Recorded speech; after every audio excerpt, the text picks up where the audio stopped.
Okay, deep river extension, all of it, and then why bengazange bake babakhandela ama-pavement babhizi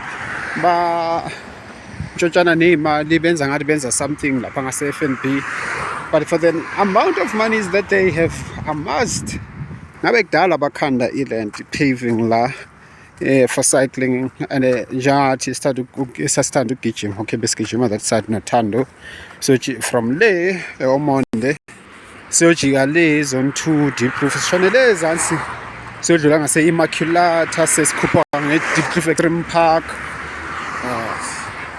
bese sizogijima kule overhead bridge le ona nayo indlu obengifuna ukuyishoot that house. Okay, that's the house I wanted to show you. All right, thank you. It's an original design. So ngabe bafake ama-paving for cycling, you should be able to cycle from Dube Hostel or Vilakazi Drive, actually from le ndlela mase ngimbuyisa la back le ukuthi yakuphi, dearest Lord. Okay, you should be able to cycle all the way past Jabulani Mall to Zola, through here to iyaphi, okay, kahle bezophelela eBoysens, okay, but iphelela lapha Omonde View lapha eSasol Garage. You are supposed to, let's simplify it, you are supposed to be able to cycle from Vilakazi Drive to FNB Stadium using this road. Bheka isikhala sokwenza lokho singakanani.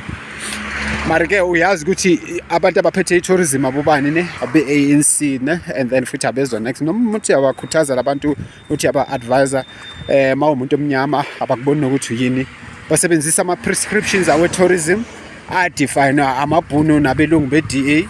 Those are the prescriptions they listen to. Those are the prescriptions they care about.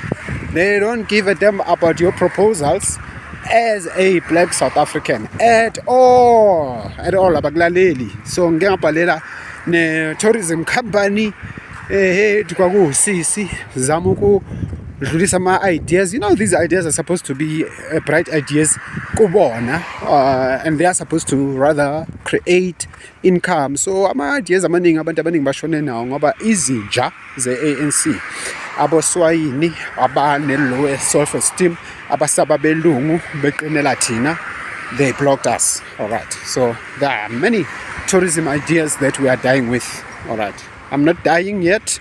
I will live and take care of my mother, but as you can see, I'm walking on foot because I am broke, and then izinja zisiphethe. All right, and then izinikeza na country yethu abokhokho bazo or nabo malume babo bama-foreigner just to destroy us. Akukho ke lapho singabalekela khona, sesothembela ke Marsh and Marsh to save us, because we were killed many years ago. So maybe we can, these bones can live again. So let's see ukuthi 30 June zenzenjani. Abonhlanhla lakhe sakusiyama owner eSoweto. Thank you.